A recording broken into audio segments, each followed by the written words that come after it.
feel like you would have liked to have the choice of distance learning going through your days? No way. Days of high school and no, college? I feel really bad for these kids.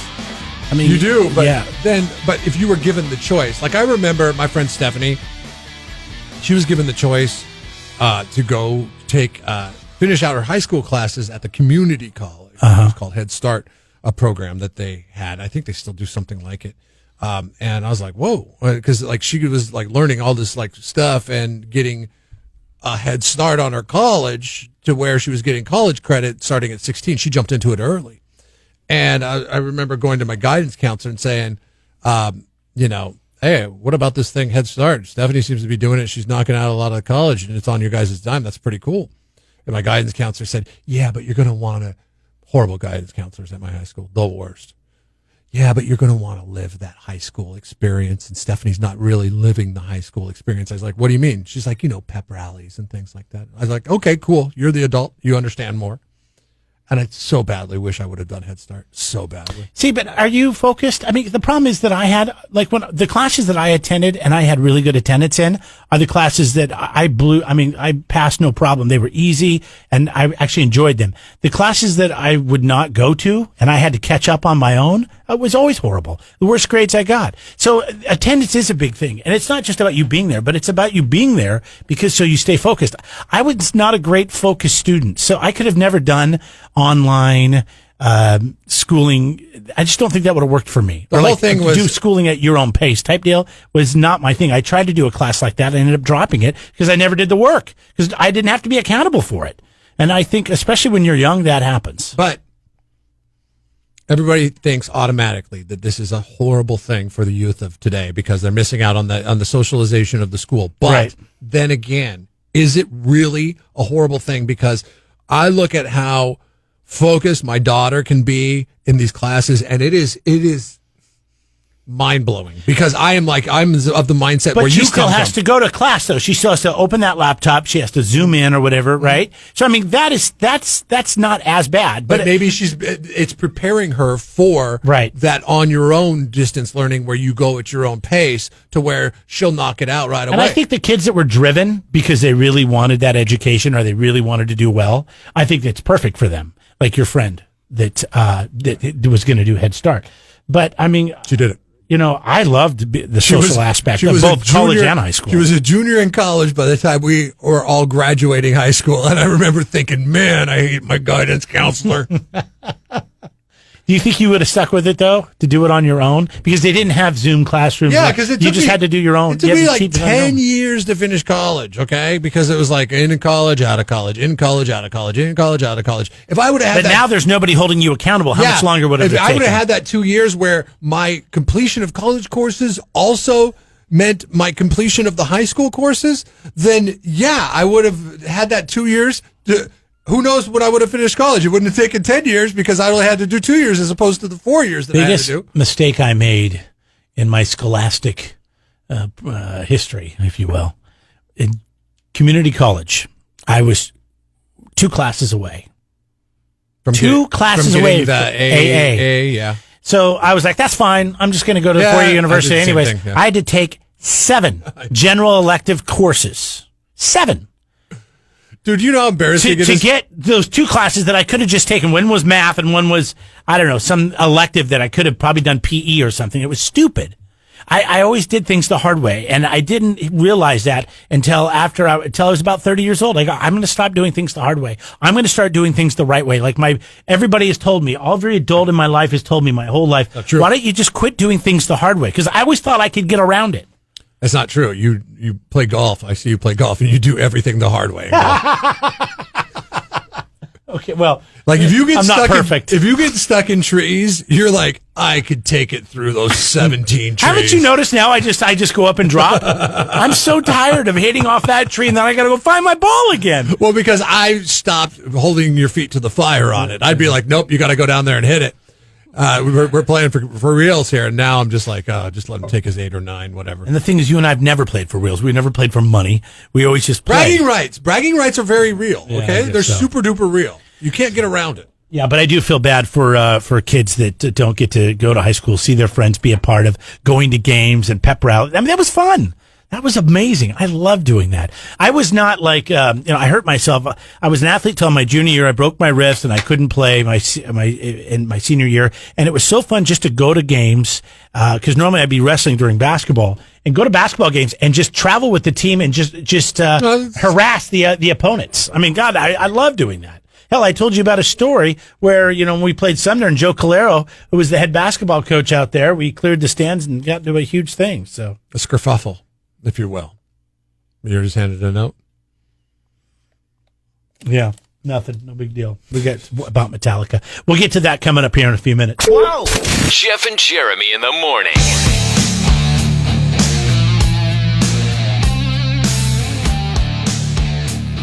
Look at this. 56% of parents say they let their kids eat mac and cheese for breakfast.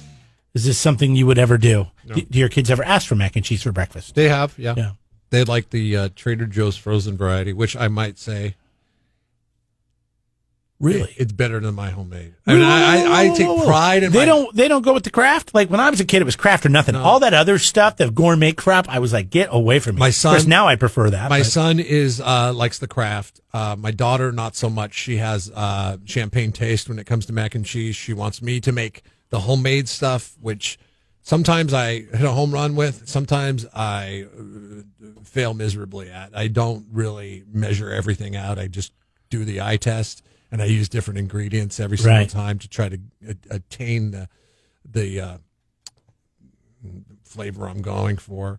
I mean, the good thing about Kraft is it's consistent. Why do we have to have eggs and cereal and breakfast food and lunch food and dinner food? Why can't we have dinner food for breakfast? Why can't we eat pizza for breakfast? Why can't we have a hamburger for breakfast? Social norms. I mean, is a hamburger not good at 9 o'clock in the morning or 8 o'clock in the morning? Not. Yes, it is. It's amazing. People will pass judgment on you. I don't care.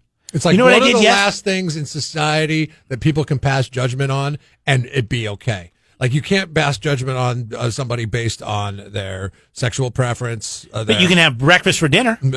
Don't tell me you've never done that. Their color of skin, all that stuff, that's all no-nos. So now the people that want to be judgy, they have to have a place in which we're getting that bad, huh? That nitpicky, they have nowhere else to go. Now, if we've learned anything from the current times that we're in is that people still need to tell people what to do, right? So now this just opens the door for another area. Let me offend some people here. I had a leftover omelet. I went out and got an omelet for ham and cheese omelet for breakfast on Sunday. Ate half of it, the other half in the fridge. You know what I did when I got home yesterday? I ate it, and I didn't warm it up. I ate it cold. I ate a cold ham and cheddar omelet.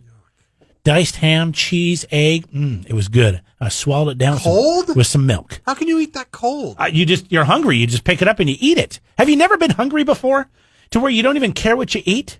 I remember being poor and putting ketchup on saltines and thinking that was great. And I would take ketchup on saltines over cold eggs any day. Scrambled. Doesn't matter. It's still gross. But I would eat a cold fried egg sandwich. Wait, you've never had McDonald's and you got an extra sandwich because you thought you could eat it and then you never ate it? And the sausage egg McMuffin sat in the refrigerator and you ate it cold? You never ate one cold? I warm it up in the microwave. Oh, you're lazy. No, that's not. You're lazy. Not even warming it up. Yeah, I guess you're right. Feeding kids, here's the thing. You feed the kids the macaroni and cheese for breakfast, you set a precedent.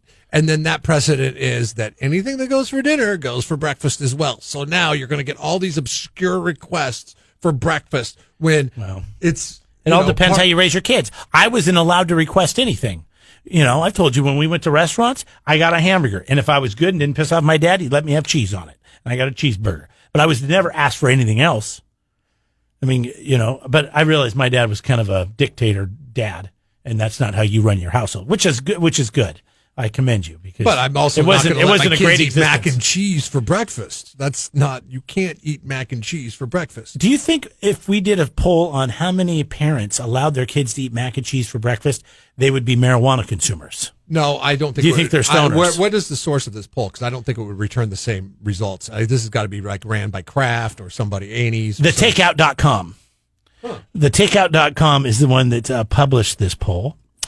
Kraft just released the results. Oh, it was Kraft. Kraft did the survey. They surveyed 1,000 parents. So 56%. They allow their kids to eat mac and cheese for breakfast. And they're preaching to the choir that's hoping for some free mac and cheese from the answering the poll.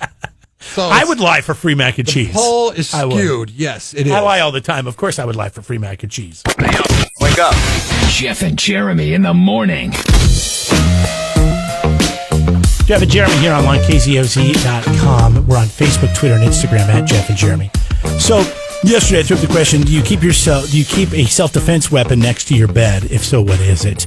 We had all kinds of funny responses come in. My favorite was a can of wasp spray. Somebody also wrote, what would you do if you got hairspray? What would you do if you got hit with a can of wasp? In the eyes? I would probably don't know. cover my eyes. I mean, that would be the point of it, right? I don't know. I run like when I spray wasps nests, they're usually up high in the eaves. So you have to spray it, but you have to get like almost direct line underneath it. Right. And then run away. But then you're afraid if you run away, if you didn't get a direct hit right away, then you're going to enrage the wasp and they're going to come after you type situation. I've only done it twice and I was successful both times, but it does have a bit of a burn to it. If you took a direct hit with the wasp spray, that could be pretty effective, I would imagine. And, you're not having to deal with the after effects of it. Like I was at a riot once and they were spraying pepper spray. And that affected everybody within a radius of. I mean, if you ever watch any cop shows, or used to be able to watch cop shows, you'd see whenever they spray that stuff, it affects the officers too. Yeah, exactly. And that's why they don't hold on to it. It's usually a direct spray, and they'll just spurt it because, it's nasty stuff. I saw some other funny stuff as well. Do you have anything that you keep in next to your bed, or do you keep any? Now that I don't live in San Luis Obispo, I don't need to. But when I lived in San Luis Obispo, see, that's a roundabout way of driving down the property values in San Luis Obispo if you're following along at home. I used to keep a 7-iron because we would have like people walk into our backyard all the time. You did a lot of homeless people because you live in Slow. Sometimes, who knows? Like people just weirdly screaming with this $1 million price tag for this 1,200 square foot 3-bedroom 2-bath Rambler. You get homeless people in your backyard taking a shower. Yeah, and fully clothed, which I prefer actually. Given the option of fully clothed or naked, I want them to take the shower fully clothed. I used to keep a 7-iron under the bed, just in case you had something to swing. Yeah, I've got a bat, I got a sword. I do have firearms in the house, but they're locked away, so it's not like it's my first thing I can grab. Which golf club would be the best of thwarting intruder? Driver. No, I don't think so. Really? Yeah, it's the biggest head. But it's the biggest head, but it's also usually the lightest, and it does not have a cut to it. Like I was thinking about it, you'd almost be better with the angle of, I kept the 7-iron, but maybe I would have been better off with you're going to swing it differently than you swing a golf club. So when you're attacking somebody, the downward slope of it, maybe like something that's more lofted, like a pitching wedge or a sand wedge. What about one of those rescue clubs? Yeah, one of those. Like a 3 or 4 wood? No. Too light. Yeah, mine are heavy. They're too light, and they have mine are heavy. The face is flat. No matter what, the shaft is probably going to break. I want a bladed shaft. Yeah. Oh, you want to cut into their head? A club, like the head. This is getting gross. Fast. Well, because I think that's going to do the most damage. Yeah. I got a lot of people say they have guns. A lot of people say their guns are there. I know my stepdad, he has 2 guns. He has one in a drawer and one next to the drawer. I'm like, okay. I'm like, what, in case one, I don't know, but my favorite was, I tell you what, I'm never playing a prank on that guy while he's sleeping. Randy Johnson was asked this question once, and he said he kept a bucket of baseballs by his bed. Ask a quail or a pigeon or whatever the hell that was that exploded. And when he said that, I'm sure John Crook pooped in his pants. I have a fish knocker that's right in my drawer. You know what that is? It's like a little club you hit salmon over the head with. The problem with all these things is if it's not very long, then you have to be very close to the intruder. Mm-hmm. Let's see. Somebody said, don't worry about it, Kamala Harris. I thought that was funny. I'm not trying to out anybody. Some people thought, you paranoid people thought we were trying to out you and then we're going to send people to your house to take your guns. That's not happening. You still have a right to have it. Is it Kamala or Kamala? I think it's Kamala. Kamala. I think it's Kamala. I haven't heard her name enough. I've got to pay attention to this more. It's tough, but I got to do it. People said mag lights, like those big flashlights, big knives, nightsticks, baseball bats. Baseball bats are good. Anyways, you can let us know, 805-543-3693. I always like, are Nothing those, too are weird those in there. good, though? Because, like, if you miss on the swing, it leaves you totally exposed. Well, don't miss. If you were bad at baseball, maybe you find another thing to defend yourself with. I mean, if I went to swing a baseball bat at you, I have to get it wind up. You see it coming. You could jump out of the way of it. And then when I'm on the follow through because I'm going to take your head off. I'm swinging for the fences. I'm totally exposed. And then you can come at me. You know? Here's somebody with a hammer. Hammer's good. Hammer's not bad. Here's somebody who says they have a Rottweiler. What's more effective, the baseball bat or the Rottweiler? Dogs, 100% of the time. I have Jack Russell Terriers.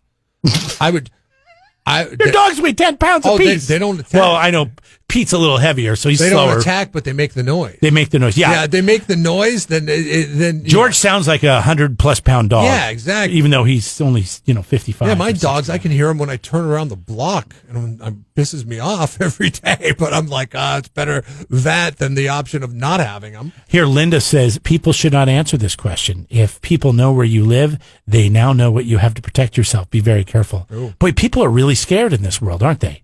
What, do you really think somebody on Facebook is going to come try to attack you because you said you have wasp spray? But Facebook, no. But Then lie, but or don't answer it. The radio, maybe. Facebook for the rich. They can afford the internet. We've had some crazy answers on here, and some people that were very offended that we would even ask this question, because that's the world we live in now. Everybody gets offended. And I was just kind of curious. I was actually trying to find the strangest thing that somebody would consider using to protect themselves. And I think the strangest thing I saw besides wasp spray was a pocket knife, because that's not a very big blade. Anyways, now people are nice. They're uploading pictures of their guns. You go to ask a question on Facebook, you never know what you're going to get. That's dumb. The government's going to track you down. Take those things. See, you don't need to start fear mongering. 805-543-3693. You can always call. You can comment, and you can join this post on our Facebook page at Jeff and Jeremy.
Subscribe to the Jeff and Jeremy podcast now on Apple Podcasts, Spotify, Google, and YouTube. It's your Central Coast commute-friendly podcast.